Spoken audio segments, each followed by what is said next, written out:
ঠিক আছে ঠিক আছে তাহলে বই মানে বসেন। হ্যাঁ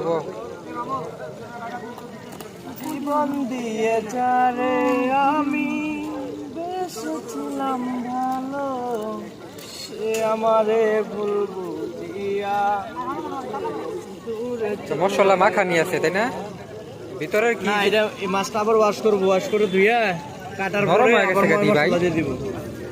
হ্যাঁ মাছ নরম হয় না, ওই ইয়া করছিলাম যে কাটছিলাম যে মাছটা কাটা হয়েছে যে এই কারণে। মাছ ঠিক আছে। মাছ তো ফ্রেশ আনেন নাকি? হ্যাঁ রাখছেন কখন? রাখছি এটা সকালে। সকাল ধরে এমনি রয়েছে? সকাল থেকে বলতে দুপুরবেলা আমরা দোকান দেই না, দোকান দিচ্ছি দুপুরে।